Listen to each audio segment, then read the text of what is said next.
Pandemic. Good evening. Welcome to Pandemic.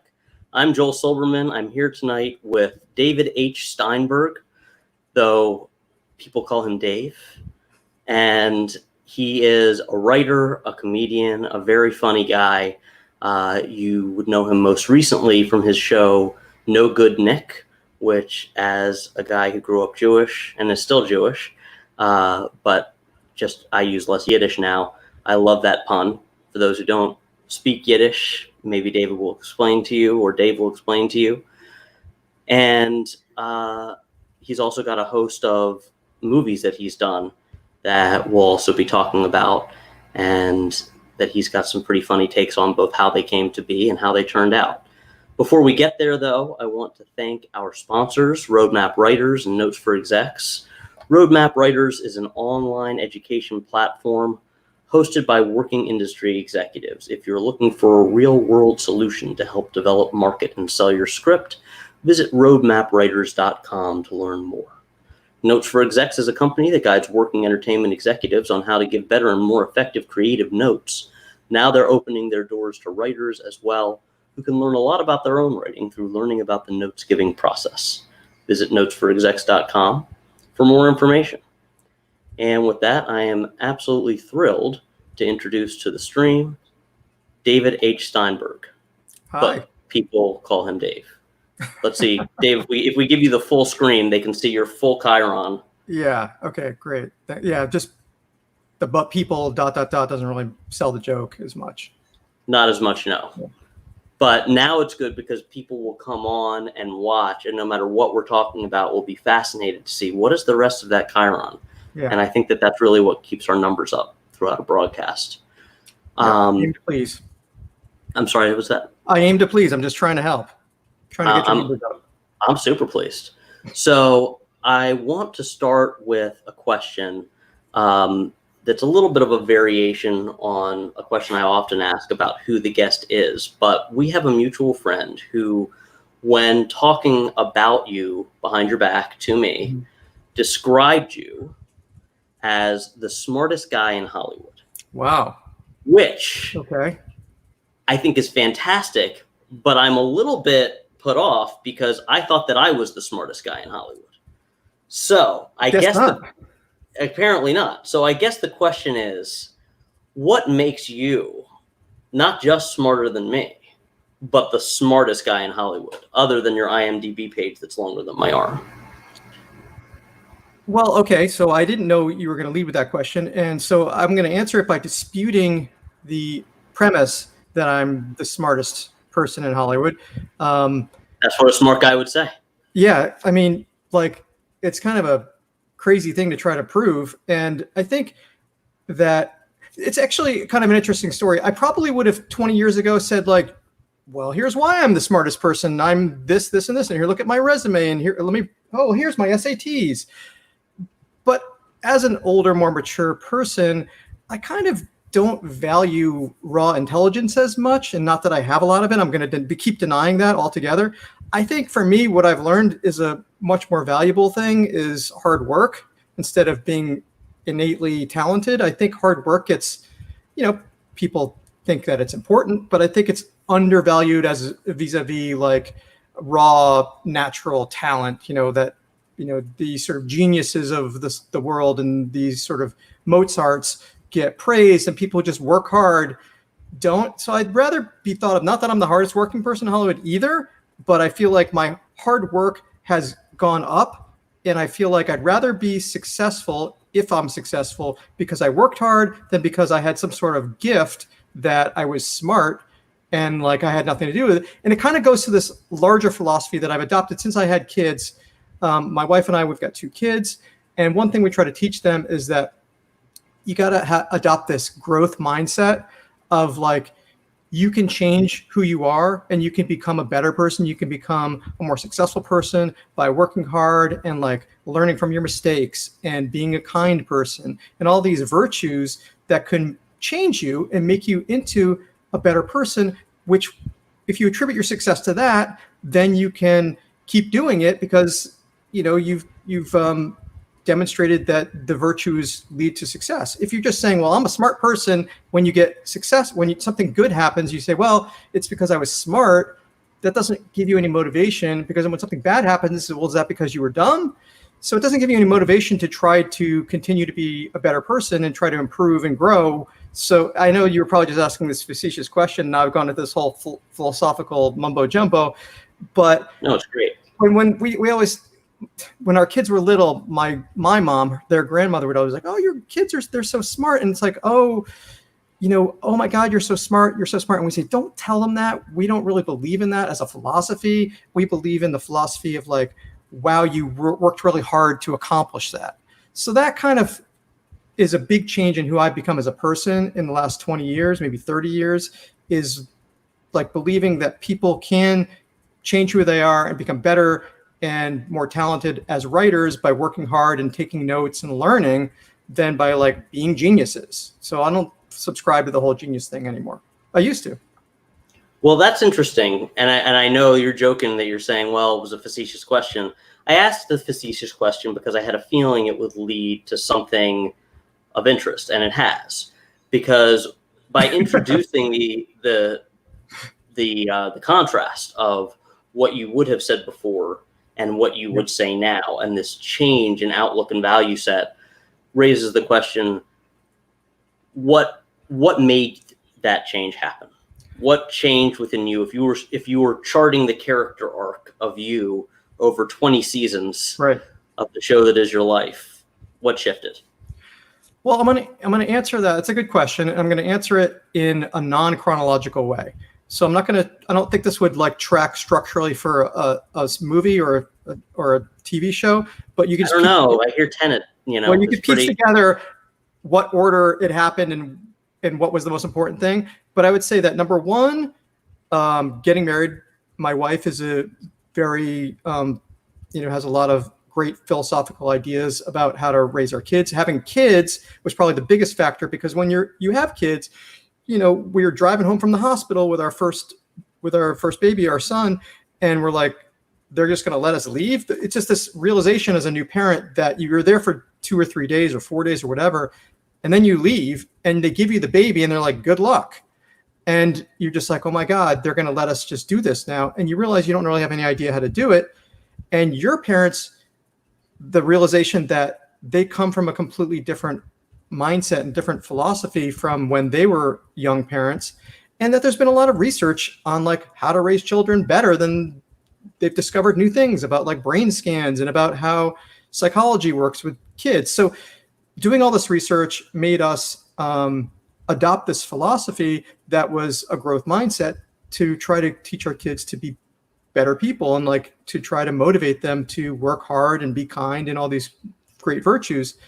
So those are the two things of getting married and having kids. But now I'm going to jump to a flashback, which is another very formative experience for me, that it was breaking into Hollywood.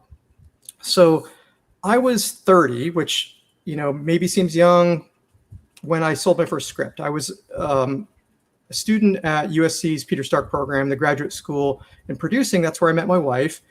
And I actually dropped out to write full time because I was getting some attention. I got an agent. We were sending out scripts. And this is in like the late 90s. So I caught the tail end of the spec market.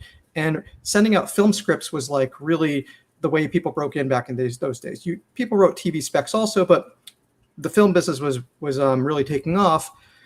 And so I sold my first script, which was called Slackers. And I don't know if you can see that. Nope, I got my thing in the way. Well, there's a poster for Slackers back there. That was in 1999. I sold the script, and it was a big spec sale. And you can research how much it sold for if you want to. I'm not going to go into that, but my understanding is that it was several $100s. Yes, it was several. The funny thing is that in the late 90s, in the early 90s, all through the 90s, there was this weird trend. Daily Variety would come out every day, Hollywood Reporter, obviously, and it would just be filled cover to cover with like spec sales, and it would just tell you exactly how much money the writer got paid. It's like so weird in 2020 that you'd be like, wait, so they just told you how much money you made? Like, yeah, they would be like, so and so sold a script for $325,000. It's like, they just told you. Okay, so, or they would sometimes beat around the bush and say mid six figures, because you knew that was like you're like, oh, is that 500,000 or is that more like 400,000? So they would use these, but they would tell you how much it sold for. So it was reported back in those days exactly how much everyone made. Okay, the point of the story is that I sold a script for a lot of money, and that was how I broke into the business. So I took my first meeting with the producers, having just sold it for a lot of money. And as a 30-year-old idiot, going into that producer meeting with no guidance whatsoever, my agent didn't say, like, here's how you take a notes meeting. But first meeting with anyone was a notes meeting on a script I sold for a lot of money. And this was Slackers. If anyone's seen the movie, it's about these sort of clever con artists. And the original spec version, they were like super smart, but it was sort of more grounded. And they had scams going on to like cheat in classes and to do this and that, but it wasn't like crazy over the top stuff. So in that first meeting, the producer was like, okay, so we like the script a lot. We have some thoughts. Like, what if like these guys were like, had like a stock market scheme going on like in Hong Kong, and they had like a bank of monitors, and there was like a team of people, and they're like running. So it's like a boiler room, and that maybe they've got like some like international thing going on. And there's like, and so there's like all this like really big stuff, but they're supposed to be in college.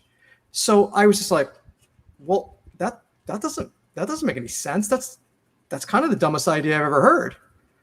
And like, I literally said it out loud, that's the dumbest idea I've ever heard. And then I got fired. Like not didn't get fired that moment, but in their minds, they fired me that moment. But then like I contractually had to do my draft, and they were just like, oh, okay, well, this isn't working out. And they just fired me. And they were like, they didn't just fire me. They hired another writer, like, oh, well, this guy's, trouble. So let's just hire someone else to do it. We don't care. We already got the script. So they hired another writer. The other writer did all the changes they asked for. And maybe that's the stock scheme thing didn't make it into the movie, but like it became a combination of my original work and some other writer. And that's the movie. And then not only did that happen, but they, when I went to get my next job, they would ask that producer, so this guy, Dave Steinberg, is a hot writer, just wrote this big movie, Slackers. What's he like to work with? They're like, oh, that guy's an asshole. Told us our ideas were stupid and we fired him. Oh, okay. Couldn't get a job. I was like dead on arrival after one script. And to be fair, I had gotten my first assignment like before this meeting happened. So I was working on American Pie 2. At the same time, I was taking notes meetings on Slackers. And so I had these two things going. So I actually had one job. But then after that, it was like I was dead, because I literally went into a meeting at Sony for an assignment one day. And this was like 2 years later. This was like 2002. And I walked in, I was like, here's my take. Here's how I would do the movie. And they're like, great, we're going to hire you. And I walked out, and then that producer was walking in.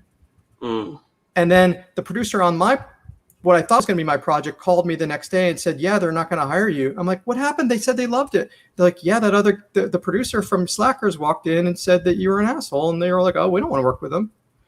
And so anyways, this is a long story to say, like, you have to keep your eye on the ball and learn that there's a lot more luck in this business than you think. And when you are successful, when something good happens, you think it's because you're talented. And when something bad happens, you think because you got unlucky.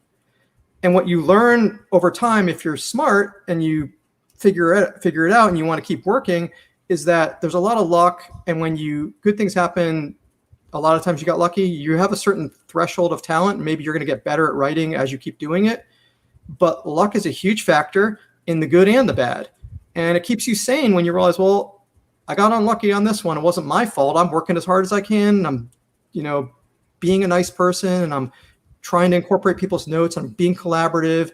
And I learned a big lesson, but it wasn't like that day I was like, oh, I need to change. I just got my own hubris came back to bite me. Now I need to be a different person. It was like 10 years later of like slowly figuring out, oh, I'm not the super talented writer. I'm talented enough, but I got lucky, and I need to like work hard, and I need to be collaborative, and I need to like not be an asshole. Like if someone says you're an asshole, your first reaction is not like, oh yeah, they're probably right. I probably am an asshole. Your reaction is like, well, that's not true. And then like, so I guess it kind of has a movie arc to it, because I was like, at the second act break, I was like, oh, maybe I am an asshole. And then the third act is like, how can I change? So I like that a lot. And I always am grateful to when guests come on and tell their stories and acknowledge the role of luck, because not everyone does. And I do know some people like yourself who succeeded early, and in some cases succeeded early and then never, or at least not yet, have had a humbling experience. And they're often really nice people. They're just pains in the ass because they really think like, I'm a genius. How do I know? People tell me. Right. And it's such a fine line, in the words of Spinal Tap, between clever and stupid. Right. And I always say it's a fine line between the real thing is between stupid and clever. It's a fine line between stupid and clever, and that line is where I live. Like, I've built a house on that line, and Stan Lee, before he died, one of his last projects was a British show that's just come over. I think it's on Shudder, called Lucky Man. I haven't seen it, but don't tell my friend who's a producer on it. Okay. But it was based off of something that he was always asked at conventions, which is, if you had one superpower, what would you have? And this is a guy who didn't break through really until he was 39 years old. And he said, luck. If I had one superpower, it would be luck. Because with luck, you can do anything. And if you don't have luck, you can't do anything. Yeah, like the Deadpool character. Yeah. She's lucky. That's her skill. She's lucky. Exactly. Which I don't understand how that works from a genetic mutation standpoint, but sure, she's lucky. There's a lot of stuff that doesn't make sense in the X-Men universe from a genetic mutation standpoint, and I've always thought that would be a really fun thing for a show that like tries to explain all that. It's like, we found the midichlorians of luck. Yeah, no, I mean, I think that just if you acknowledge that luck is a huge factor and that talent is obviously important. You can't be bad at writing and be successful, but there's kind of like, it's like pass fail. It's like you're good enough at writing and then luck takes over. And then sure, there's people who are really, really good at it, but the whole genius theory, I think, is also overstated. I mean, look, there's some of the top writers in the business are really, really good at writing, but the kind of Mozart theory of like, well, this person is just like, they were born and they wrote, like amazing movies when they're 5 years old. It's just, I think it also is bad for your psychology to like think, well, I'm never going to be a genius. So what can I do? I can't do anything about it. So there's no motivation if you think that you either have it or you don't. Either you're a X-Men mutant or you're not. You can't be like, well, I need to work hard and become a mutant. It's so like subscribing to this view that you're born with talent is like very counterproductive. Totally agree. And I think that there are things that are in people's control, like increasing, you can practice your talent, you can hone your craft. That's something in your control. You can be kind and take a crappy note with a smile on your face and say, I'll think about that. That's something that's in your control. Like, there are all these things that are in your control, and focusing on those, I think, and throwing more stuff against the wall, because that increases the odds that any one thing will score. But it's the other thing I find interesting in terms of the auteur theory, the Mozart part that you talked about, because I'm secretly 1,000 years old. I listen to a fair amount of King Crimson, and Robert Fripp from King Crimson, he has a really interesting perspective on genius, because they had this one album in 1969 that was supposed to change the rock world. Like, Lennon and McCartney saw King Crimson play and they're like, we've been replaced. These guys are better than us. And then they never quite attained that level again. And he said, genius is a visitor. Competence stays. Genius is a visitor. Genius will visit you for a certain period of time, and then it moves on. And it probably never comes back. And you can maintain your competence.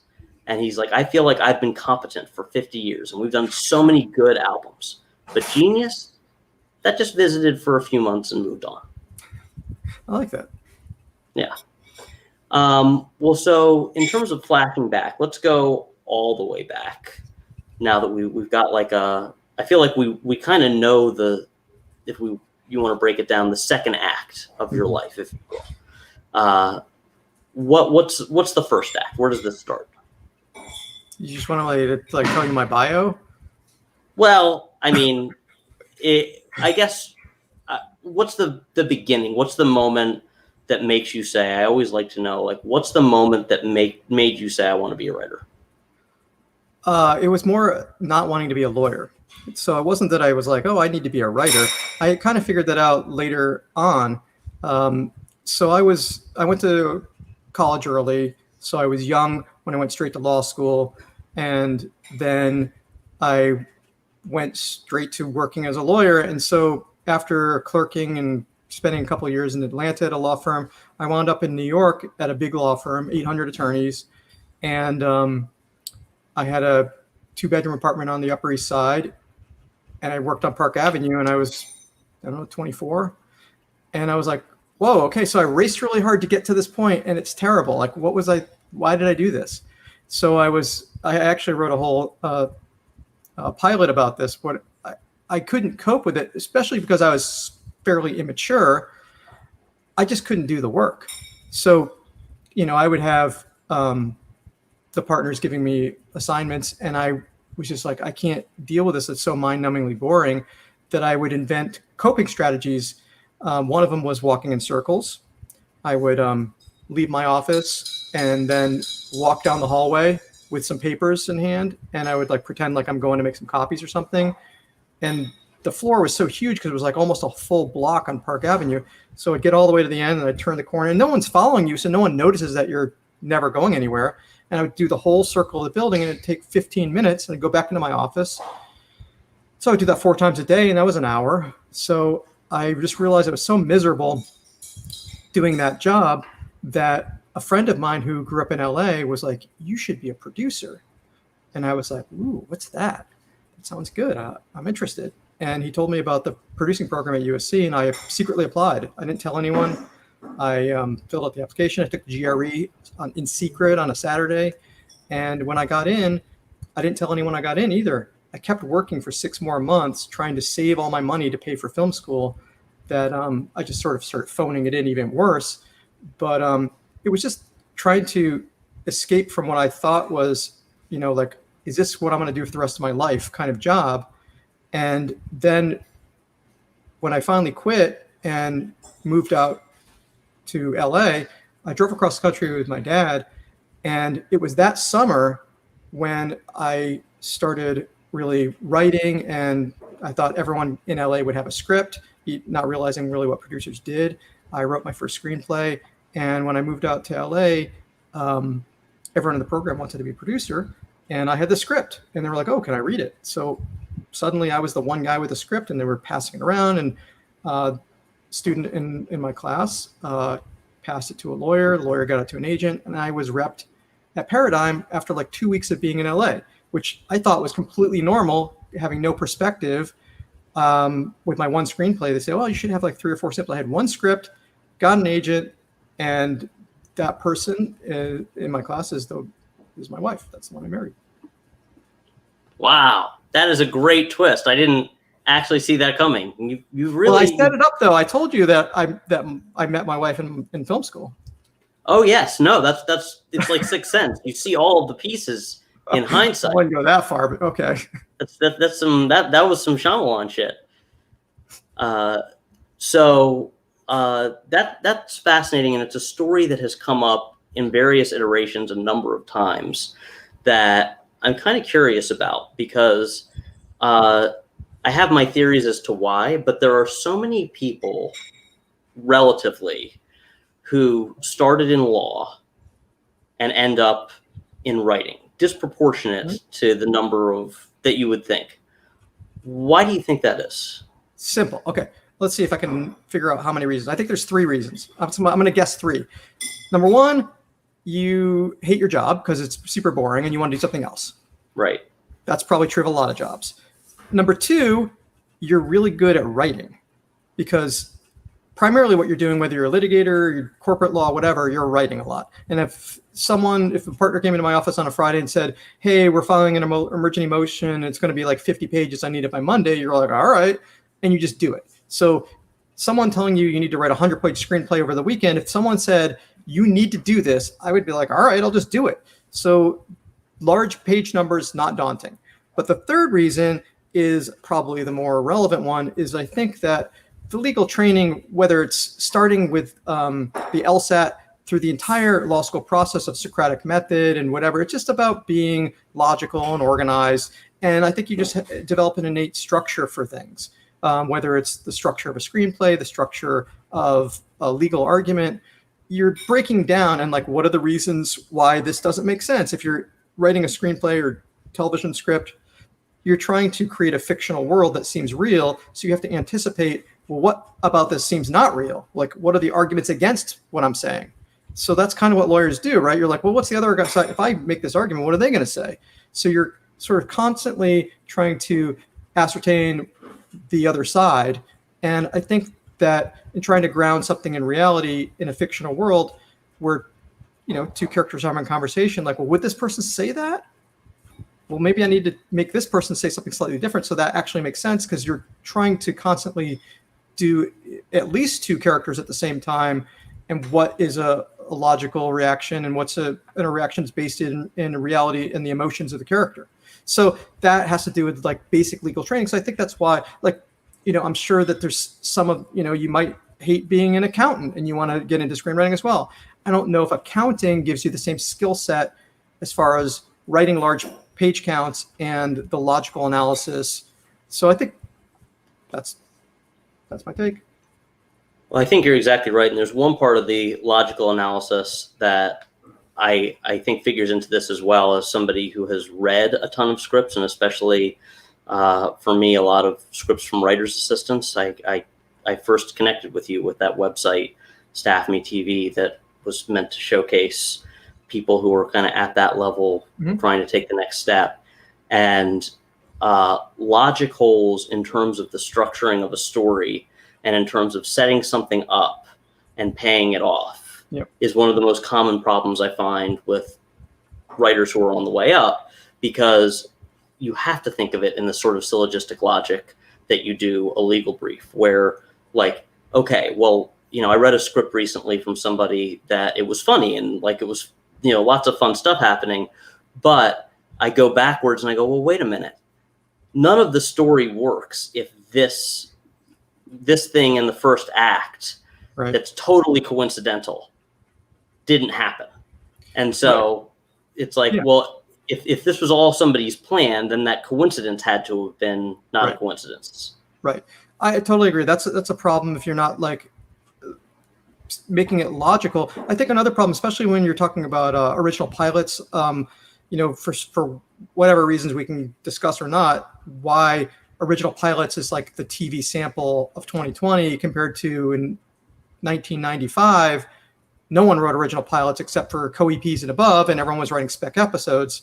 And I have a whole thing about that, but it's really hard to write an original pilot. And I think one of the things, besides what you're saying, which is absolutely correct, that people drop the ball on sort of the logic and having things be convenient, it's that the stories aren't complex enough. If you're in a writer's room and you like are an assistant in a writer's room and you see how stories are broken, you have such a leg up on someone who's just guessing, because especially in a comedy room, you're going to be breaking an A story. You're like, okay, so here's the A story. It's Marge and Lisa are going to, whatever. And then it's like, okay, that story tracks. Let's see, act 1, 2, 3, breaking. And when I'm doing this, I'm writing on a whiteboard.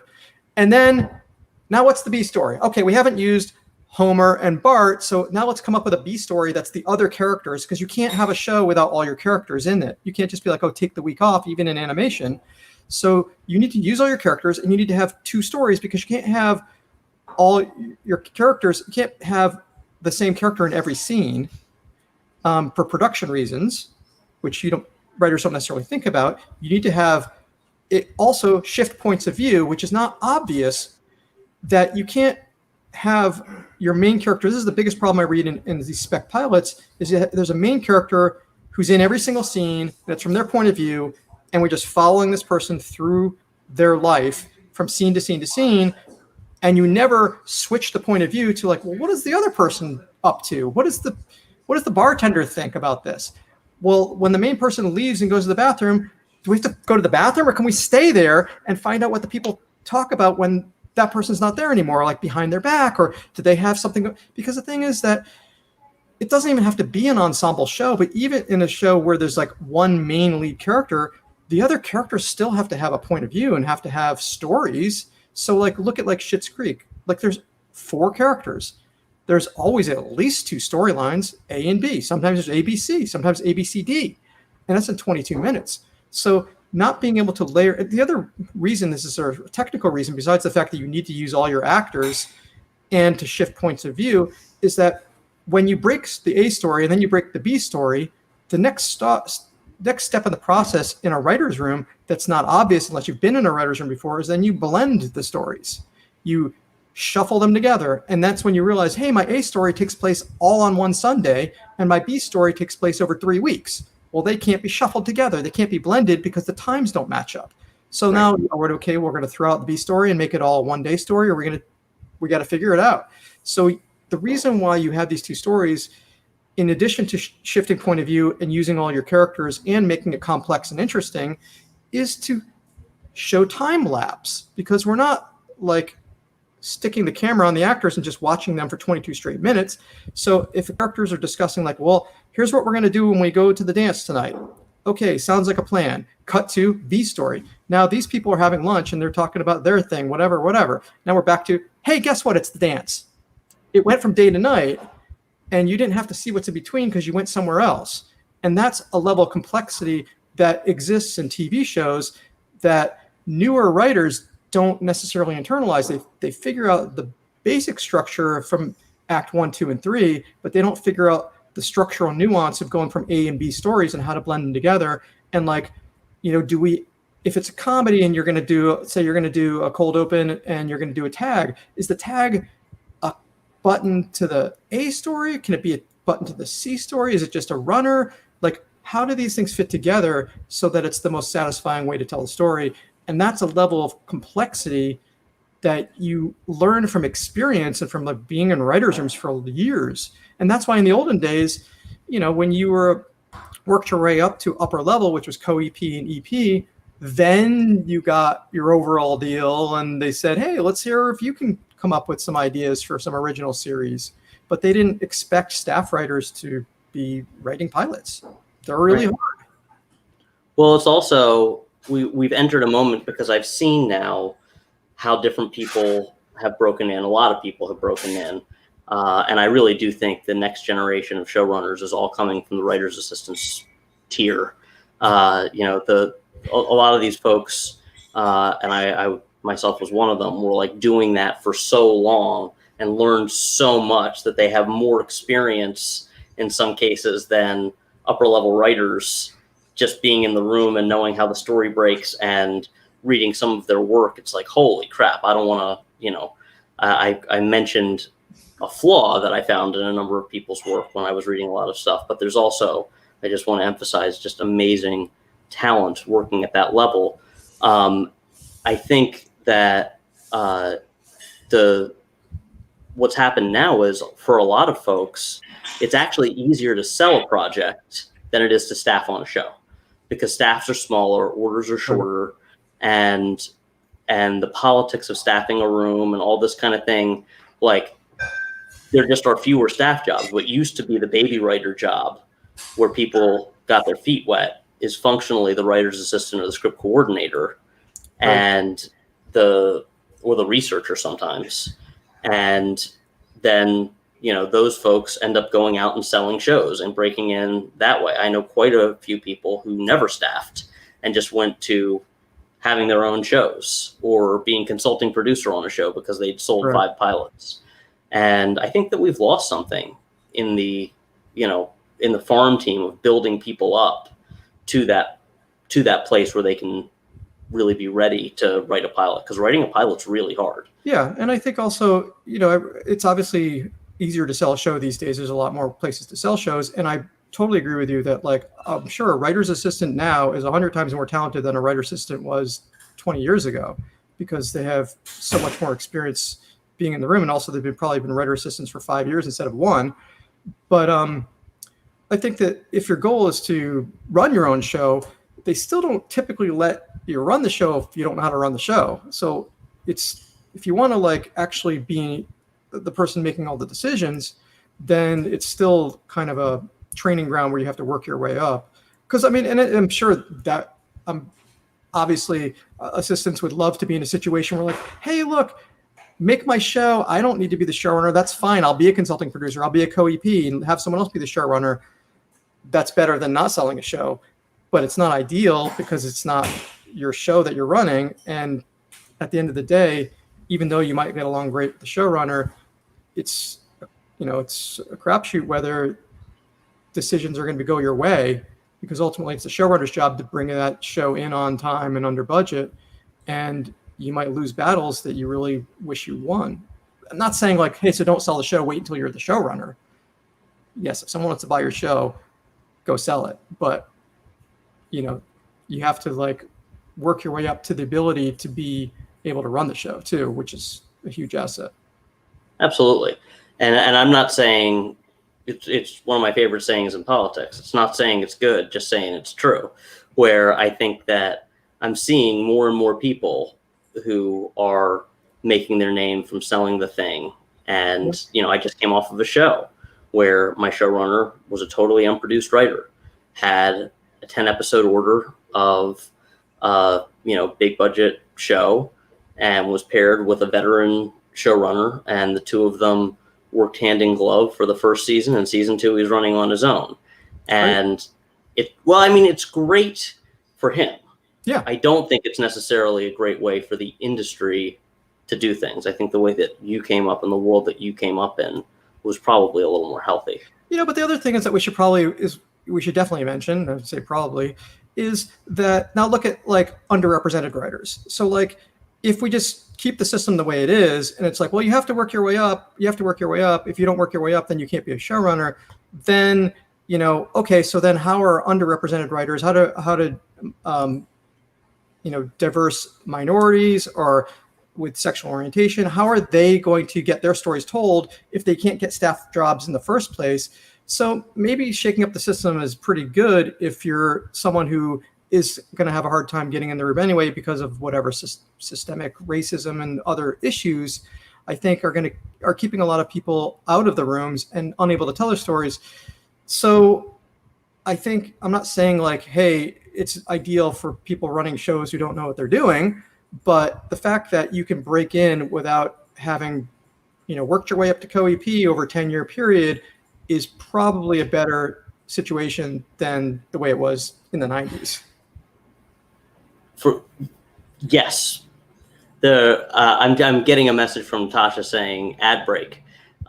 So I think that that means I'm supposed to pause and do an ad break. But you are totally right in terms of how we're opening doors now, that it's important for us to be opening. I also am seeing the reason why I introduced the ad break is because I have a lot of thoughts on this that I think would end up taking another 10 minutes, and that we might want to move on to other things. But that I've seen a fair amount of people say, oh, okay, well, we'll get a minority staff writer.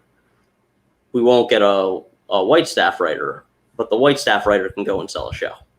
And that ends up perpetuating a whole other kind of two-tier system where the white guy is mad that he can't get staffed, and the staff writer of color is going, well, why is the white guy able to go out and pitch his show? And so, I think that there's a lot of work that we can do holistically around how people break in. But that's a longer and separate conversation. I'm going to do a quick sponsor break. And then when I come back, I want to talk to you about the process of writing a script that you pour your heart and soul into, and then seeing little by little it not turn out the way that you wanted, because I know that you've had that experience. And Fun. yeah, but it's real, and it's part of what you're signing up for, you know? Right. Let's do it. So, cool. Be right back. This episode of Pandemic is brought to you by Roadmap Writers and Notes for Execs.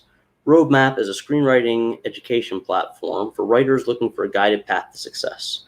Programs are hosted online by working industry executives and are designed to empower writers with actionable tools to elevate their craft and cultivate industry relationships. Since 2016, Roadmap has helped more than 131 writers and counting sign for representation, including a bunch of friends of mine, and many others get staffed, optioned, or sell their scripts. To learn more, visit roadmapwriters.com and use the code PANDEMIC to save $15. Roadmap Writers, the road to your screenwriting success starts here.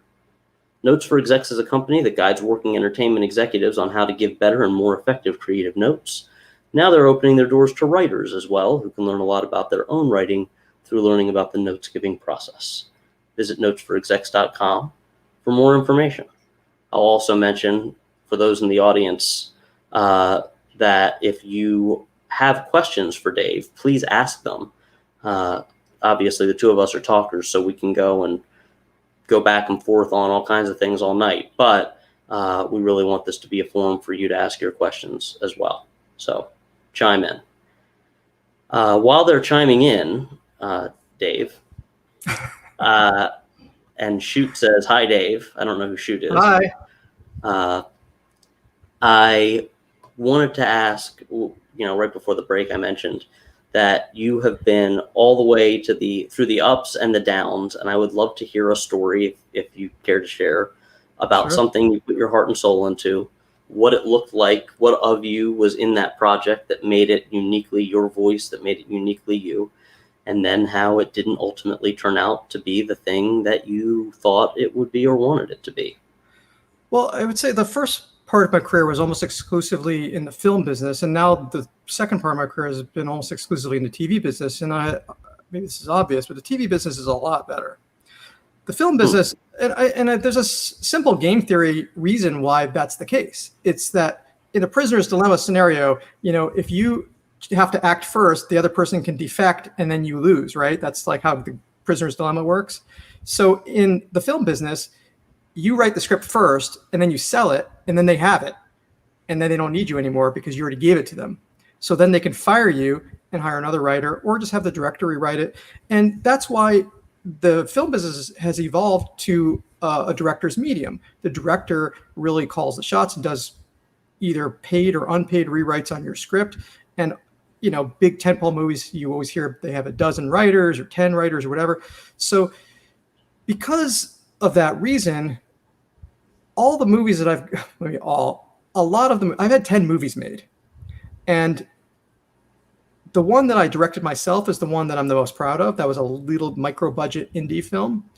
But I already told you the story about Slackers, and the movie came out, and it's okay, well, I guess that's kind of what I was going for. And I got sole credit because I was the first writer, and the Writers Guild arbitrations are very deceptive as to who participated the most, because on an original, a subsequent writer needs to rewrite you by more than 50% to get credit. So Slackers could have been 51% mine, and I got sole credit. And the other writer, you might come up to me on the street, and if you've even seen the movie, you might say, "Oh, I love that scene where they did whatever." And I'm like, "Oh, cool, thank you." And, try to be gracious, but I didn't write that scene, someone else did.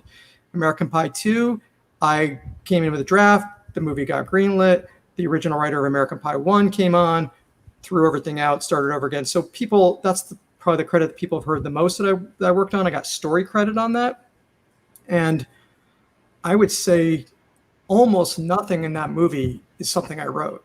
The premise of it's what I wrote. That's why I have a story credit. There's certain concepts about Jim and Michelle that I invented, but scenes, nothing. So it's hard, you take compliments of someone like the movie, but my next movie was called After School Special. The company went bankrupt. It was rebranded as National Lampoon's Barely Legal. That one, I wasn't rewritten, so it's more my fault. but there's also a director and there's actors, and you learn that it's making a movie is a very collaborative medium, and it gets interpreted in a thousand different ways. And then also, maybe you're like, you grow up and 10 years later, you're like, oh, wow, that's not what I would have written now. And so whose fault is it? That's not the issue. It's just that it turns out in ways that you don't expect, because maybe the directors and the actors and the budget and the producers and different things happen that you're no longer in charge of, because once you deliver the script, it's out of your hands. So the film business winds up having a lot of products turn out to be not what you thought. There was a period from 2009 to 2011 where I wrote 5 movies in a row for Universal in their direct-to-video department, which now, I think it's home family, whatever they call it now, and they all got made. And I don't have those posters on the wall. I don't think they had posters, but there was like Kindergarten Cop. They're all sequels to big movies that they do for home video. And by the way, those projects kept getting me my health insurance when I was like having a hard time getting a job, and kept paying the mortgage. So I'm completely proud of the work I did. I did the best I could, but it's Kindergarten Cop 2, Big Fat Liar 2, Granddaddy Daycare, which is basically Daddy Daycare 3. I did American Pie 7 and American Pie 9, which actually just came out last week. And that's a movie that got made recently that I wrote in 2010. So did those movies turn out to be like, wow, if you want to know me as a writer, please go see American Pie Presents The Book of Love? No. Why didn't it turn out, to be the greatest thing? It's partly because I didn't write the greatest script I've ever written, and partly because there's a lot of other people that, made it something else. Other writers, director, actors. That's the film business. It just turns into something else. On the other hand, the TV business is where you have to have, going back to the game theory analysis, repeat business. You turn in a script, and the network, they could fire you, but they kind of need you to turn in the next week's script, because there's more than one episode, and they need to make sure that there's a continuity between all the episodes, especially if it's serialized. They can't just be like, you know what, we got the pilot, we're going to go have someone else make the series. Ideally, they like to have the same writer work on it week after week and deliver the show on time, under budget. So because of that, they're nicer, and they recognize the importance of the writer, and you get to become the producer. So as you work your way up the TV business, you become a producer when you get to the mid-level, and then you become the executive producer of the show and showrunner. And it's the writers, technically the producers, but the writers who make the decisions for the show and work with the network and the studio to deliver the product. And they're the ones that are entrusted with all the big decisions. And as a result of that, it's much more your voice. Your voice in TV is what shows up on the screen. So No Good Nick is me and my wife. We created the show, and we show ran the show, and it is what we made. And it's like, if you think it's terrible, well, that's 100% on me. If there's a specific scene or a line delivery, what you're like, well, I didn't like the way the actor delivered that line. Okay, maybe, well, that's still on me, because I could have had the director get another take. So ultimately, it's all on me and my wife. So if you thought it was great, that's me. And if you thought it was terrible, that's also me. So because of the creative control that a showrunner has over a series, that's something that you're much more proud of in terms of showing what your ideas are and what your vision is and your voice. So that's why the TV is a better business, because you become a producer and you get entrusted with making those decisions. And that's why the TV projects that I've worked on, even when I was a staff writer, I worked on a show at Amazon called The Kicks. It was about a girls soccer team. And I'm very proud of that show. I think it's great. And I wasn't the showrunner, and I turned in scripts, and the showrunner would rewrite me, but it wasn't like, that became a disaster. It still was fabulous. It was a great experience. And even as a staff writer, you're on the set, and you're like, can you walk up to the showrunner and say, hey, the actor is kind of doing it wrong. What if it was more like this? And they were like, yeah, that's a good idea. And they run it in, and you have a say. So that's why the TV business is where I'm is a better business and I'm happier to be in. And if I had to just choose one in this hypothetical, I would just work on TV for the rest of my life and never do another film. Fortunately, we don't have to make those choices, and whatever opportunities come my way, I'm going to probably say yes to. But the TV is a better business, and it's also where I'm the proudest of my work. So that's another long-winded answer for your simple question. That's okay. I love a long-winded answer, especially when there's a lot of to use the modern buzzword, content in the answer.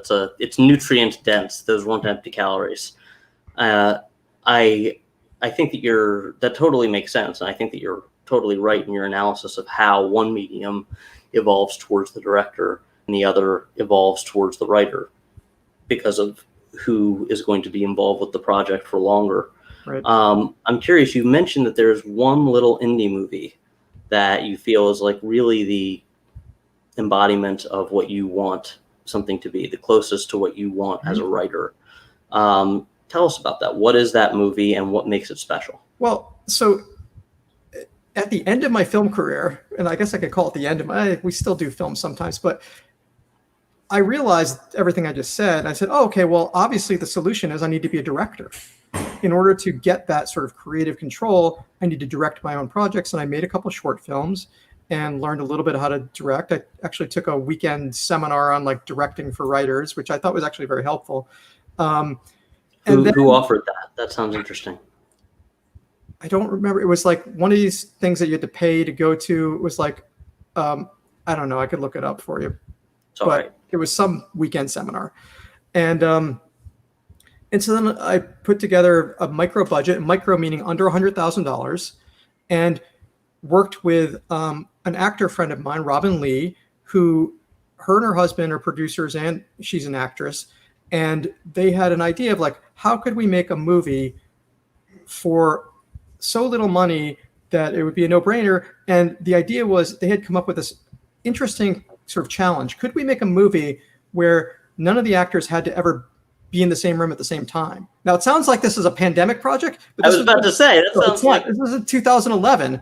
And the idea was that, so Robin's husband, Eric, had a casting company called Cast It. I think he sold it since then. But the idea, the original idea was, could we just like write a bunch, like one main character and then like 100 cameos, and then you'd send it out to the casting world and they'd put themselves on tape, and then we just pick the best ones and like edit it together, and there'd be no production.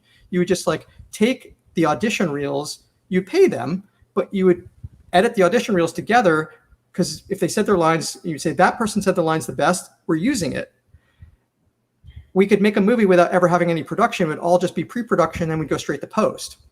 So that was a really cool idea, and it was like a challenge. Could we do that? Ultimately, our technical analysis is like realized that you could do it on the visual side, but the audio would be unusable. So we felt like our sound editors were like, you're going to have to loop everything because no one's going to have good enough microphone. Maybe in 2011, but maybe now you would. But it's just like you're going to have to loop the whole thing, and it's going to be unusable audio.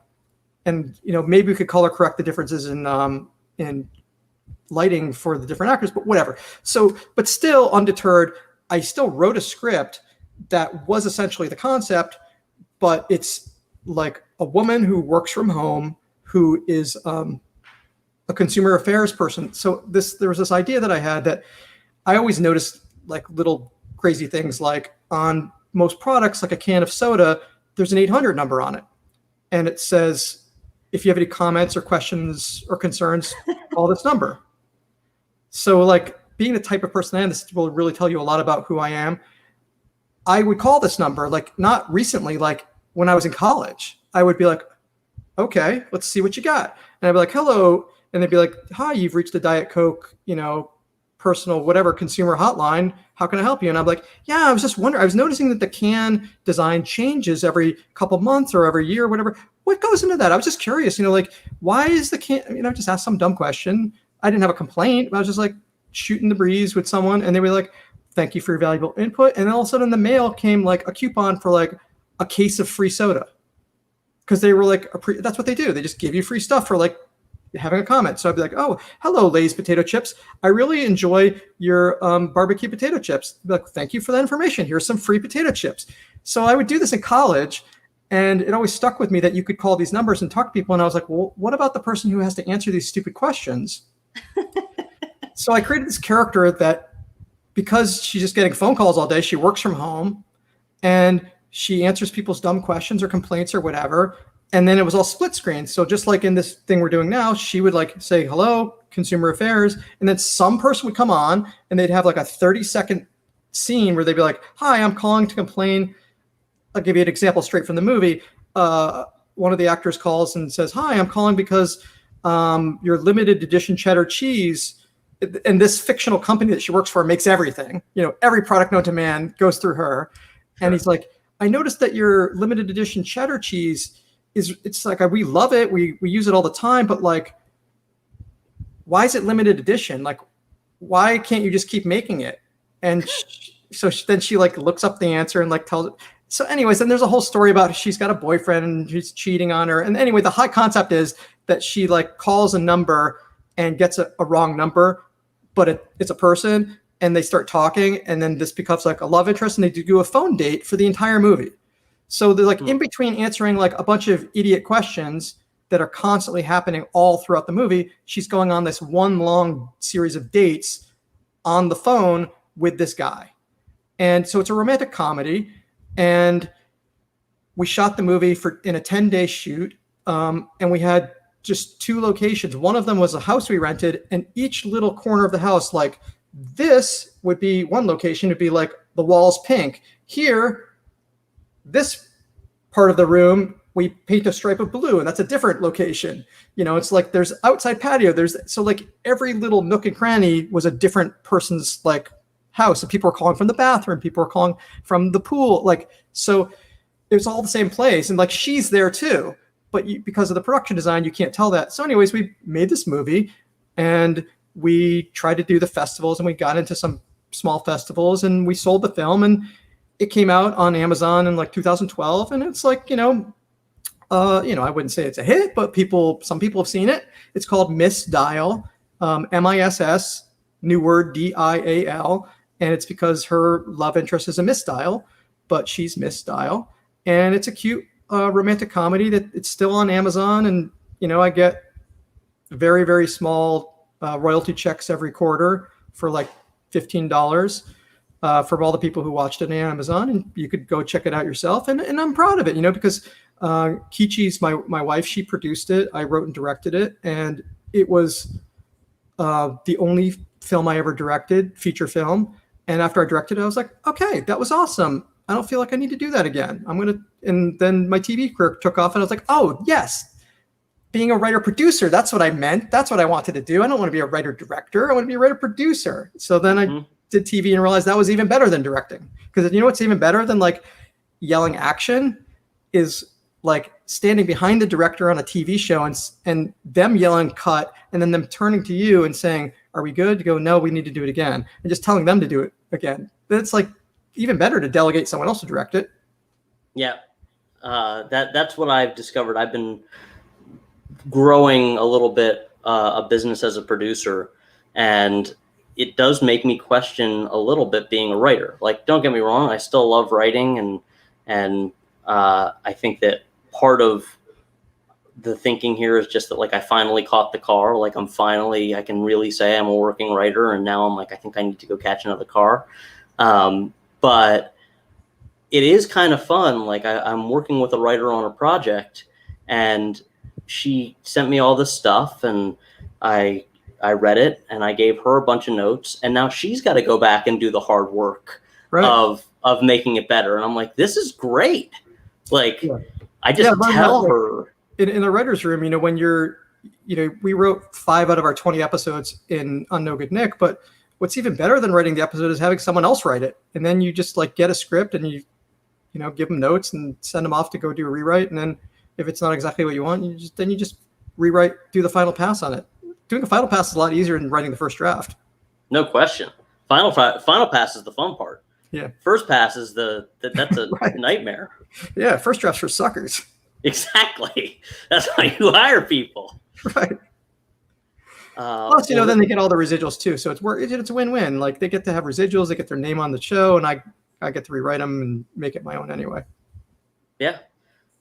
This is why I'm starting to understand. It's like, oh, like all these people out there who are like, we want to, God, I just nothing more I want in the world but to be a writer. I'm like, that's just because you've heard of being a writer. Let me tell you about being a producer. It took me 10 years to figure this out, but producing, yeah, that's the ticket. Well, Miss Dial sounds really fun, and I definitely I definitely want to check it out now. I hadn't heard of it.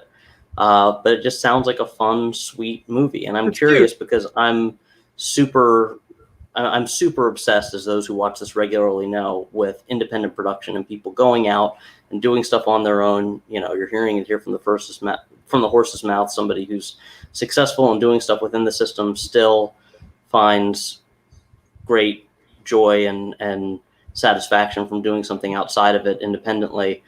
When you do a movie like that and it's one location, it's one house, how do you, like, what's, if you don't mind saying, and you can totally pass, what's the budget level on that? Is that a On the whole 100,000? production? Yeah. Oh yeah. So I mean, I thought I already said it. It's like when I say under 100,000, our budget was 75,000, Okay. and so we made the whole movie for 75,000. And then when we got to post, we ran into some issues with once we sold it to a distributor, there was a lot of other costs that we didn't anticipate. We had the whole budget for everything through post, so our budget was fine. And then when we sold it, then they're like, okay, well, you don't have E&O insurance, and then there's a lot of distribution requirements that added money, so it actually wound up getting closer to 100,000. It never really went over 100,000, but basically $75,000 to make the movie, and then 25,000 more to get it ready for distribution. Right. So that was an unpleasant surprise. That's it. To me, it's like in real estate. It's like you always have like, oh, but then there's the closing costs, and then there's the Right. Yeah, those are the closing costs. Right. That's awesome. And the distribution and all that, like, I'm saying this like so that people know the real of it. Like, comes back, you guys make your money back. Oh no, it was a disaster. I mean, Oh yeah, the movie, like I said, that was the budget, and then so we wound up going all in for about 100,000, which, you know, isn't like I can just say, oh yeah, 100,000, no big deal, lost my $100,000. That was a big deal, but you know, it was like not the kind of indie film. It was a romantic comedy, and it's cute and sweet, and I love it, but it's not the kind of film that goes to Sundance. right. And it's the wrong genre for an indie film. So it doesn't, and maybe if we had made it in 2020, we could have sold it to Netflix or whatever. But in 2011, that really wasn't the way you get an independent film distributed. So we sold it to a company called Phase 4 Films, which is a Canadian distributor, and they distribute it in North America only. So we never had a foreign distribution. So it's not available in the rest of the world. And because they were the only ones that made an offer, it wasn't like we were fielding offers at Sundance for $10 million. It was like fielding one offer from one company a year after we were trying to do the festival circuit. And they were like, okay, we're gonna give you no advance. So that's usually, you're like, here's the amount of money you get guaranteed, and then you owe us that, and anything above that is yours. So our advance was zero, and our deal was terrible. It was just like, take it or leave it. We don't care if we distribute this or not. Do you want this movie to come out or not? And we didn't really, in 2011, have the like wherewithal to like, well, we're just going to do it on our own. We're going to get it onto iTunes. It's just, we didn't know how to do that. So we're like, okay, let's take the deal. And because of the way sort of bad distribution deals work, it's not like designed in sort of a criminal way where it's impossible to make your money back, but it's sort of like almost impossible to make your money back because it's sort of complicated, but it has to do with the amount of money that's charged against your account for things like DVD production and shipping versus how much it actually costs them. So like there's imputed costs to things that are like manufacturing a DVD is $5.05. You're like, okay, but is that really what it costs? No, it actually costs 1 penny. Because they'll make 5,000 of them and it'll cost like $50, but they charge you $25,000 because that's what your contract says. It's not like it's because it's based on reality. It's just because you signed a deal that said that they impute this price. And then there's like, how much does it cost to ship a DVD? Well, let's say it costs $3 per DVD, but they don't mail them all one at a time. They send like 1,000 of them to like Amazon. Right. And so it probably costs $200 to ship them, not 5,000, right? So because you're paying costs that aren't based on reality, and it never said that they were based on reality, like we're not saying like this is fair, just that's the deal you signed. So you're starting to rack up all these negative costs based on the physical media, which if we had never done that, if the movie came out in 2015 or later, we would never release it on DVD. We'd have just done a purely digital release, and we would have probably made our money back. But because we got saddled with DVD production, we just kept going more and more in the hole, and we made a little bit of it back, but we never even came close to getting our $100,000 back. So watch it, go watch it. So that if you watch it on Amazon, we make like a fraction of a penny or whatever for every time you watch it, which is a pure way you can earn that money because it's a digital distribution and there's no cost associated with it. But if you buy a DVD, every time you buy a DVD, we lose money because the cost of making the DVD is more than, even though they're not actually making it, the cost imputed to us for making that DVD is more than we get in revenue for you buying it. Because the cost of the DVD starts off at like $19.99, and then after like a couple of weeks, it keeps going down, it gets discounted, and then it becomes like 10 cents. Like you could probably buy the movie on Amazon on DVD for 10 cents, but we still get charged $5.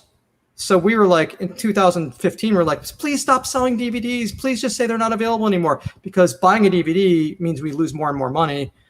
But a digital distribution is, anyways, that's how that works. Well, so takeaway for the audience as we're starting to wrap up, go out and buy Miss Dial on DVD. Really give Dave Steinberg and his wife a run for their money, as it were. To be fair, I mean, it depends how you look at it. It just means that we won't get revenue. They don't actually come after us for the money we owe. It just means we won't get any money. So if we're in the red, it's made up anyway, but we just don't make money. We don't have to pay them. Well, I guess I want to land, and my last question for you, and I hope is kind of ending on a high, is which I realize, it's a bummer. No Good Nick ended up getting canceled, but you did get this show on the air, and with such an amazing cast.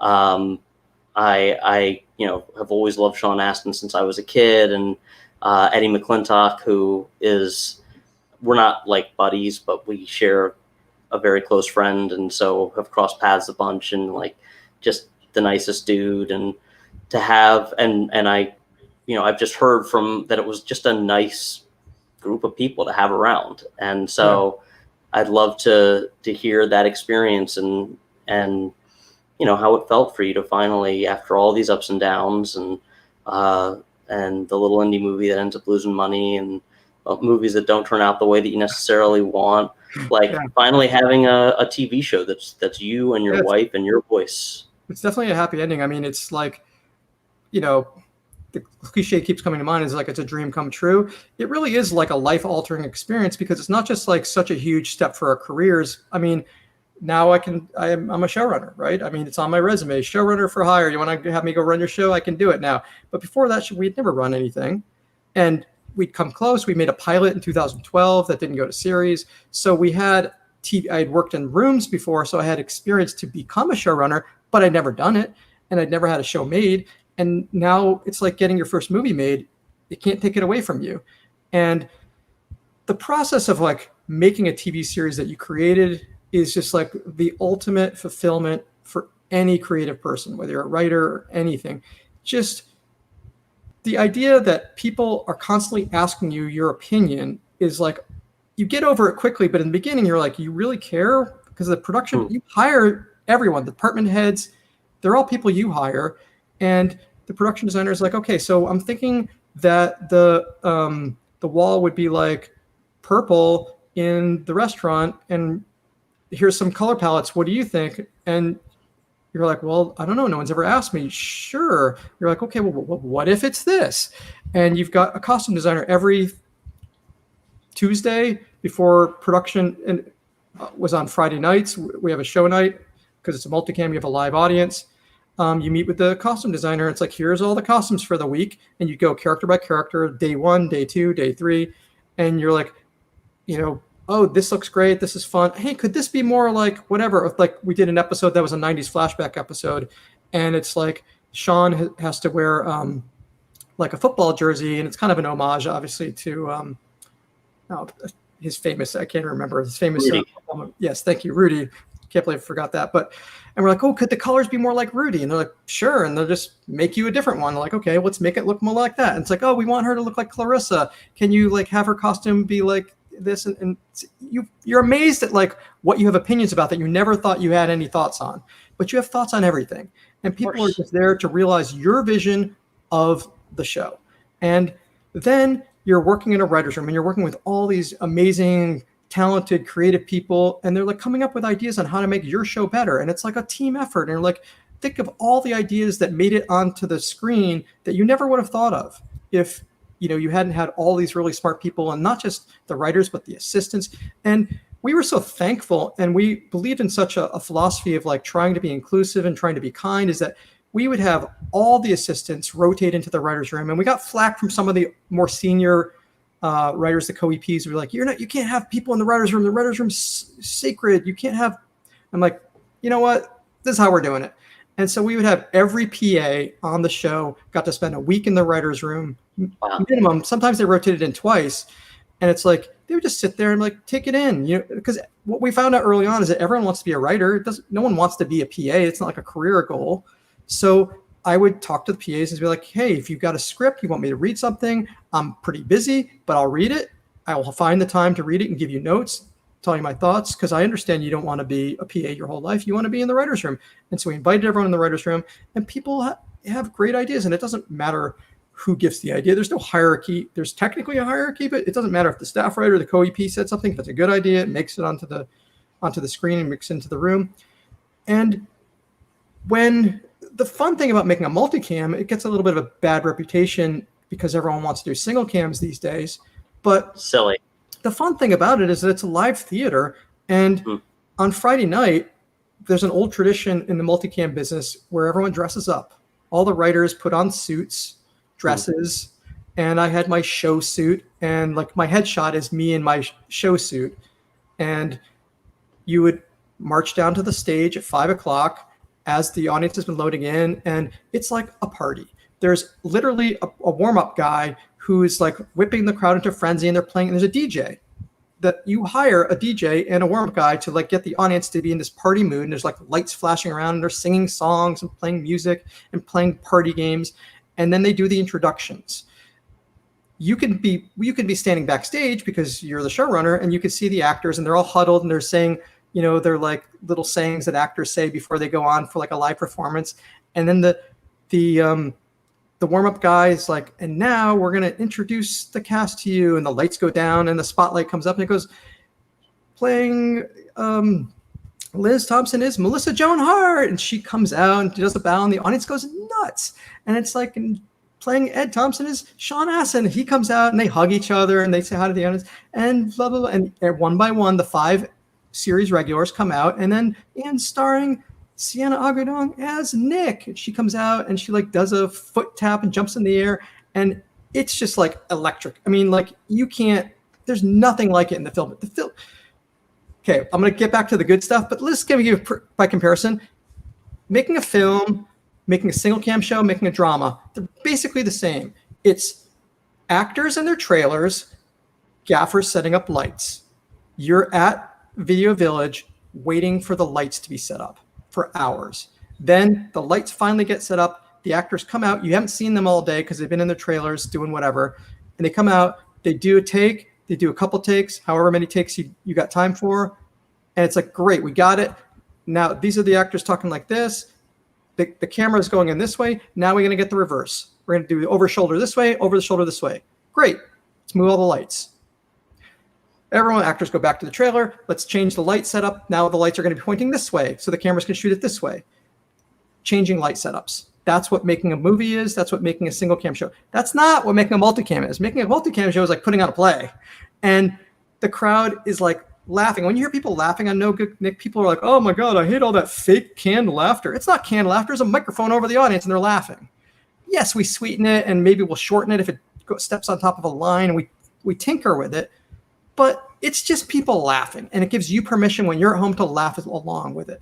And so, by the way, to get back to the introductions, so they introduce them, and it's like, okay, everyone, places, and then all of a sudden the lights go up on the first set for scene A, and the actors go, and you shoot it in order of the show, and the lights come up on that set. And so then the end of, you shoot the whole thing and the audience is laughing. And so the actor says a line that was supposed to be a joke and the audience doesn't laugh.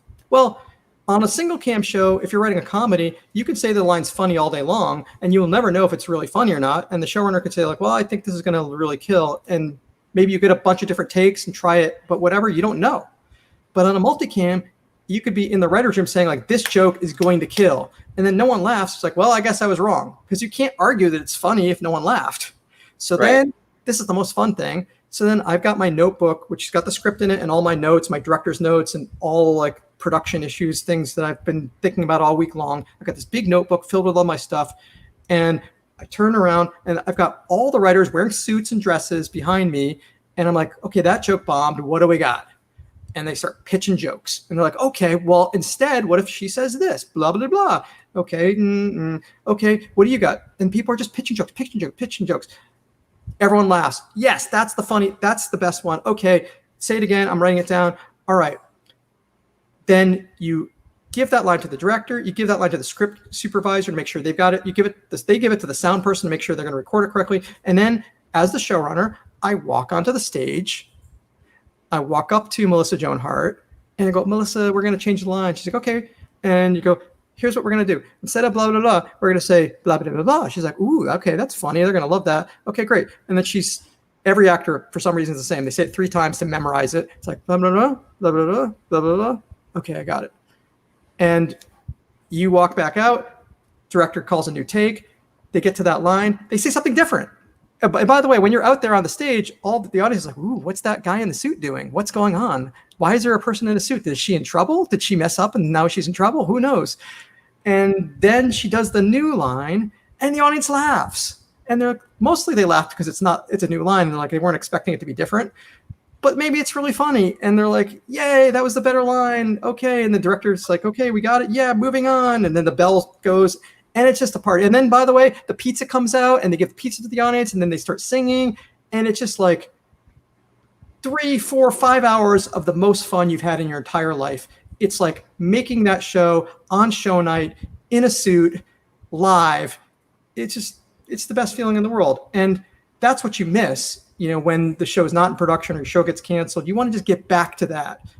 Yes, the writer's room is awesome. You want to sit around with all your fun writers who come up with all this great, amazing stuff, but it's the making of the show that you miss.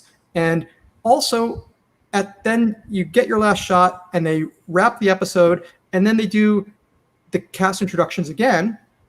They bring the cast back out. The audience is cheering for them. And then they introduce the director, the writer of the episode, whether it's me or not. They come out, high five all the actors, the director of the episode, and then they say, and the show creators, Dave Steinberg and Kichi Kogan, and we come out and it's like you're part of the team and you high five all the actors. Sienna would always make a little speech thanking the audience. Then they would give me the microphone. I would make a little speech. And you just realize there's like 200 people in this room and they're all making something that you created and you're in charge. People call you boss all the time. And it's not just your creative vision, it's your philosophy about how to be a kind person that gets passed down through everyone. It's your views on, what kind of food should be on the set. It's your views on just like how to be in charge of things. Are you going to be the kind of person that knows the name of every grip? Or are you going to be the kind of person that's like, oh, whoever that guy is? Obviously, we're the former. But it's just like your whole philosophy on how to be a good person is on display every day for 9 months of making a show. And that is the most rewarding thing. So, I can go on and on about how unbelievably rewarding it is. The show coming out is good too. And then, the fan reaction, but it's the making of the show and working with those people day in and day out and just being fulfilled creatively, professionally, as a leader, as a boss, as someone who can hire people, as, if something bad happens, it's your job to deal with it. And how do you handle that? Bad stuff happens all the time. Someone, got into a fight with someone else or someone said something wrong and how are you going to deal with it? And we dealt with it. We would really try to make sure that people's feelings were listened to and concerns were addressed, and like we didn't take anything lightly. We didn't brush things off. There was no sexism. There was no anything on our show. We didn't tolerate any of that bullshit. And that's why if someone had a complaint, we're like, okay, let's sit down. I mean, people would, because we had 2 kids, and actually our kids are homeschooled. That's a whole other thing. They would come to the office with us. So they were in our showrunner's office while we were in the writer's room. So everyone knew our kids, and they kind of felt like, well, they just treat us like they treat their kids. To a certain extent, that's true. We're like, if someone's got hurt feelings for whatever reason, let's talk about it. Let's figure it out, and let's get to the bottom of this. We were never dismissing anything. So that I miss that too. That's just kind of like, I don't know. Okay, that's just trailing off at the end, but you get it. I'm rambling now. No, I think that you hit that point really well. In fact, we've got a regular viewer, We've got a regular viewer, Raina Hardy, who I know is a writing professor, who says, "Okay, I'm completely sold on single cam now," or you mean multicam now? Multicam, like because how I've made calling it live theater is definitely the way to get me on side. Yes, it's like wow. And my wife actually produced live theater before she went to film school, and it's like exactly the same. And I didn't even mention the energy.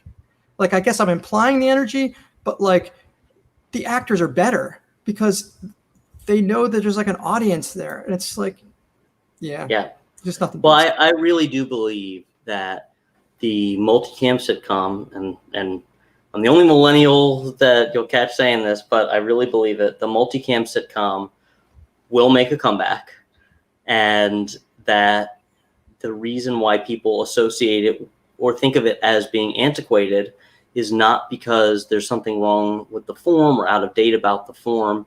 It's just because most people at this point, most writers at this point, and this ties to what we were saying earlier about the kind of breaking in process, just don't know how to do it. Yeah. And it's hard. It's really hard because you do have that live audience, and you do have that need for 3 jokes a page. And that because the feeder system is broken, bringing people into learning how to do it. We've talked to folks going back, Bill Persky, who was the head writer for Dick Van Dyke back in the 60s, was on here, and Michael Whitehorn, who created King of Queens, and a whole bunch of these other folks who were just really experienced in sitcoms in what I would think of as kind of the second golden age in the 90s with Frasier and Friends and those kinds of shows, and Cheers. And those were teams where people worked their way up and learned the structure of here's how to do a joke. Here's how to do a joke. Right. And that is something that can't just be you're a genius and you've got the talent. Right. That is something that has to be you're learning and you're honing your craft, no matter how funny you are coming out of the gate, and learning how to do this specific form. And when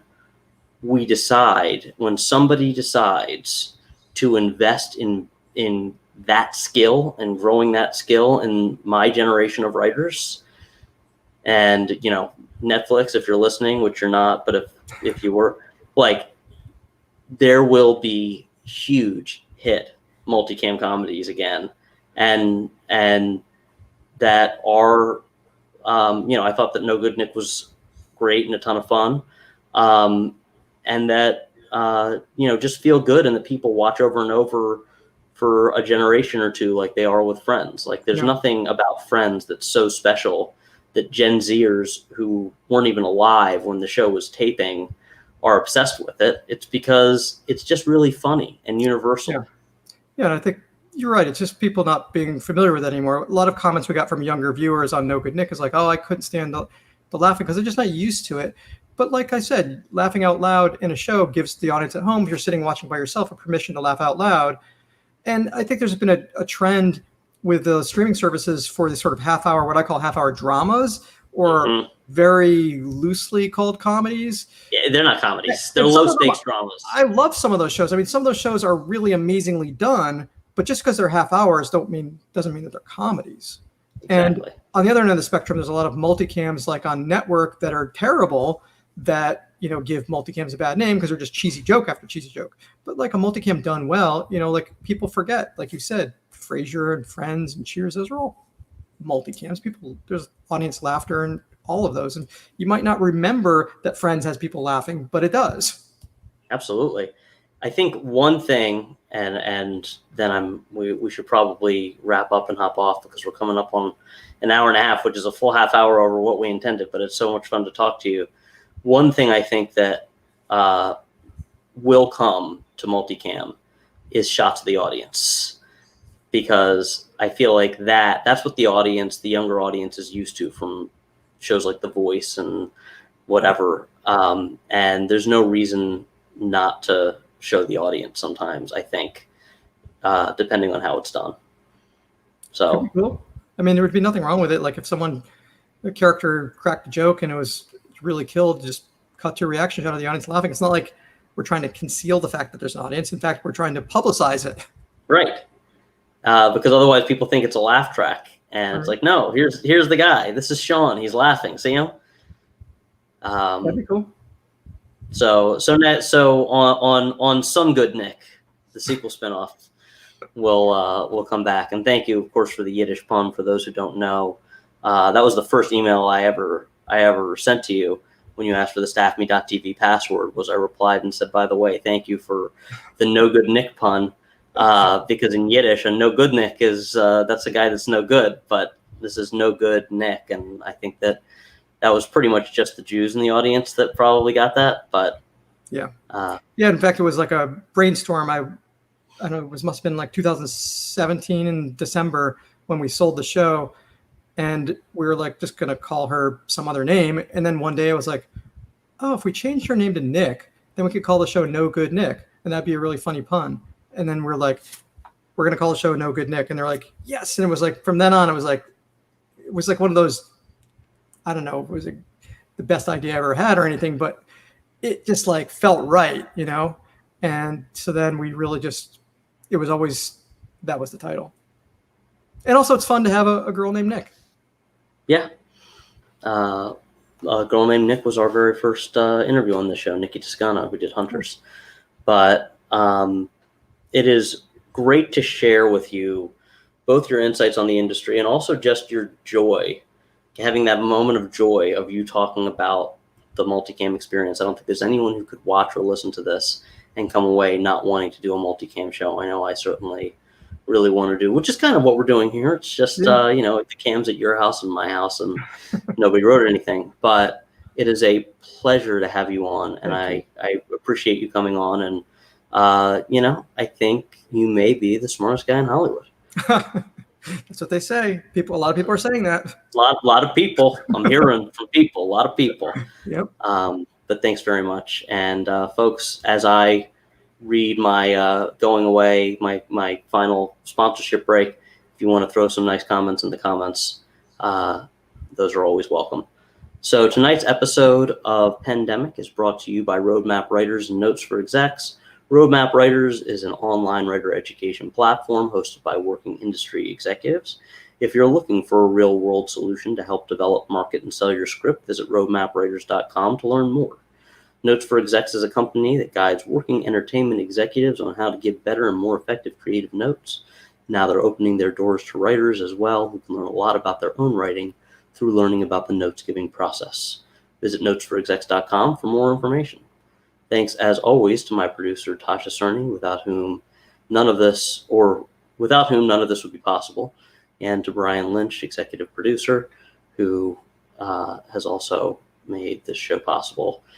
Jerome says, thanks so much for a great show, Joel and David and Tasha. I learned a lot. Raina says, thanks so much. It was delightful to hear about the multicam experience. I knew that's what you meant, Raina. And thank you all for tuning in and now for listening on the podcast, which is new and exciting. So everybody have a great night. As always, I am thrilled to leave you with just a little bit of power metal.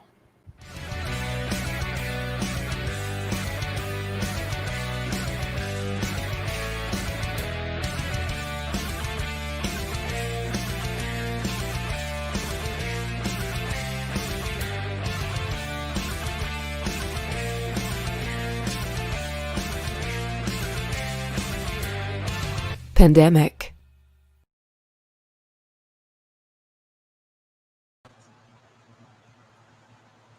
I muted myself. I'm just not muted. Yep, you're back. That was great. Cool. That was really great. I'm reading the comments because, like,